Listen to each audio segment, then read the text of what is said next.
পটুয়াখালী দুমকি উপজেলায় যুব দলের সদস্য সচিব রিপন শরীফকে যে দল থেকে যে প্রত্যাহার করা হয়েছে, সেই প্রত্যাহার করা হয়েছে।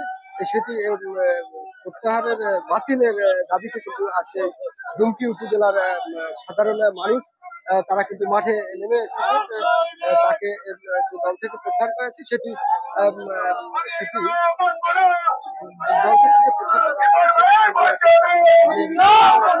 হয়েছে তাকে সেই সদস্য সচিব পদ ফিরিয়ে দেওয়ার জন্য কিন্তু এখানে হাজার হাজার মানুষ একত্রিত হয়েছে।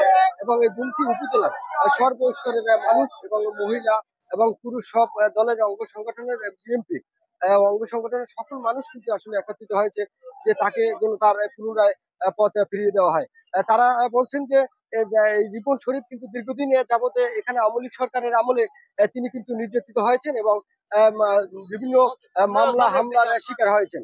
সেই প্রতিবাদে কিন্তু আজকে এই দুমকি উপজেলার মানুষ কিন্তু মাঠে নেমে এসেছে।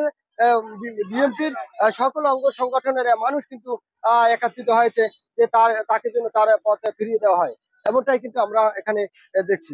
এখানে কিন্তু হাজার হাজার মানুষ জড়ো হয়েছে এবং মহিলা এবং পুরুষ মিলে সকলেই কিন্তু আসলে মাঠে নেমে এসেছে এবং রাস্তায় তারা মানববন্ধন করছে যে তাকে যে বহিষ্কার করা হয়েছে যে মিথ্যা মামলা দিয়ে, সেই মামলা থেকে তাকে মামলা প্রত্যাহার করা এবং তাকে তার পুনরায় পথ ফিরিয়ে দেওয়ার জন্য কিন্তু আসলে এখানে মাঠে নেমে এসেছে মানুষ।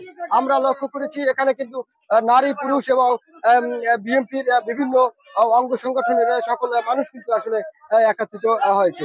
এখানে কিন্তু আমরা দেখছি হাজার হাজার মানুষ কিন্তু একত্রিত হয়েছে এবং মহিলা পুরুষে মিলে সকলে কিন্তু আসলে এখানে জড়ো হয়েছে। রিপন শরীফকে এই মামলা থেকে প্রত্যাহার করার জন্য কিন্তু আসলে এই মানুষ মাঠে নেমে এসে এবং তারা বলছে, সাধারণ মানুষ যারা আছে তারা কিন্তু বলছে যে রিপন শরীফ দীর্ঘদিন যাবৎ কিন্তু তিনি এই দলের জন্য কিন্তু তার অত্যন্ত পরিশ্রম দিয়েছে এবং এই দলের জন্য তিনি কিন্তু মিথ্যা মামলার শিকার হয়েছেন। সেই তার পুনরায় পথ কিন্তু ফিরিয়ে দেওয়ার জন্য কিন্তু সকলে মাঠে নেমে এসেছে। আমরা লক্ষ্য করছি যে এখানে কিন্তু দুমকি উপজেলার কিন্তু হাজার হাজার মানুষ কিন্তু একত্রিত হয়েছে এবং মানুষে বলছে যে রিপন শরীফ দীর্ঘদিন যাবত এই দলের যে পরিশ্রম, এই দলের জন্য যে তিনি যে ত্যাগকে স্বীকার করেছেন, সেই ত্যাগকে স্বীকারের জন্য কিন্তু তাকে যে মিথ্যা মামলা দিয়ে তাকে যে প্রত্যাহার করা হয়েছে, সেই প্রত্যাহারের বাতিল দাবিতে কিন্তু আজকে দুমকি উপজেলার মানুষ, সর্বস্তরের মানুষ কিন্তু আসলে মাঠে নেমে এসেছে এবং এটি তাকে তার পুনরায় পথ ফিরিয়ে দেওয়ার জন্য কিন্তু আসলে সকলে সেই দাবি করছে। সালাউদ্দিন রিপন শরীফ বাংলাদেশ জাতীয়তাবাদী দলের এবং আমাদের দুমকি উপজেলার সে হচ্ছে সদস্য সচিব। এই যে 17 বছর ধরে শেখ হাসিনা সরকার ছিল, সে অনেক কারাবরণ করছে, অনেক নির্যাতন এবং অত্যাচার সহ্য করছে।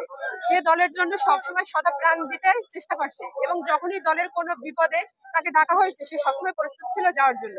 তাহলে একাধিকবার কারাবরণ করেও তাকে কেন আজকে মিথ্যা মামলায় অভিযুক্ত করা হয়েছে? তাকে কেন মিথ্যা অভিযুক্ত করে তাকে কেন পদ থেকে বহিষ্কার করা হয়েছে? তো আমাদের আজকে একটাই দাবি এবং একটাই মানববন্ধন, যে তারে এই যে মিথ্যা অভিযুক্ত করে তার বহিষ্কার করা হয়েছে, এটা আমরা চাই তার পদে তাকে ফিরিয়ে দেওয়ার জন্য এবং এই যে বহিষ্কার করেছে এই আদেশ বাদ দেওয়ার জন্য। আমাদের আজকে রাজপথে নামার একটাই কারণ, সালাউদ্দিন রিপন সে জনগণের সবসময় পাশে ছিল এবং সারা জীবন থাকবে। সে জনগণের কখনো ক্ষতি সাধন করে নাই। সে সবসময় আর কি পারলে জনগণের আর কি সাহায্য করার চেষ্টা করছে সবসময়। তো আজকে তার উপরে মিথ্যা মামলা দায়ের করা হয়েছে, তার সম্পর্কে একটি চাঁদাবাজি, মিথ্যা মামলা অনেক কিছু তার উপর দায়ের করা হয়েছে, কিন্তু আমরা বিশ্বাস করি সে এসব কিছুই করে নাই। তাকে তার পদ থেকে বহিষ্কার করা হয়েছে, কিন্তু আমরা এখন আজকে রাজপথে নামছি সবাই মিলে। আমরা চাই তার পূর্ণ পথে তাকে অধিষ্ঠিত করা হোক, তাই আমরা আপ্রাণ চেষ্টা করবো। আমরা রিপন শরীফের জন্য দাঁড়াইছি। রিপন শরীফ জানে যে বিপদ অনুক আপাত অনুক সে জায়গায় রিপন শরীফ কানে শুনলেই দৌড়তেছে। হে কোনো এই যে অত অপরাধ পায় সব মানেরই, হে কোনোদিনও কাজ করে নাই।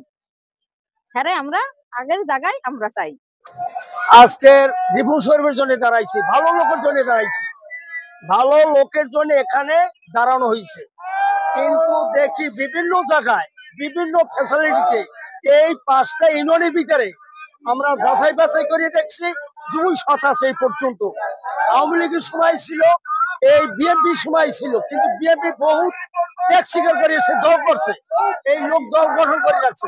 কিন্তু আজকে তার যারা দলের যারা মহাসচিব যে আছে তারা গুলামি করে কতগুলা পাঁচপাতা লোকের কথাই এদেরকে মানে বৈশ্য করা হয়েছে।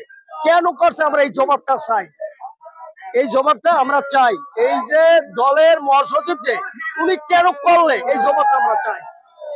উনি ভালো লোক, আমরা এই পর্যন্ত জানি, আমার এই 70 বছর বয়স চলে, ওর কাছে আমরা কোনোদিন দুর্নীতি পাইনি, এই কথা। কিন্তু আমরা তার দলে চাই। মোস্তাফিজুর রহমান, এটিএন বাংলা, পটুয়াখালী।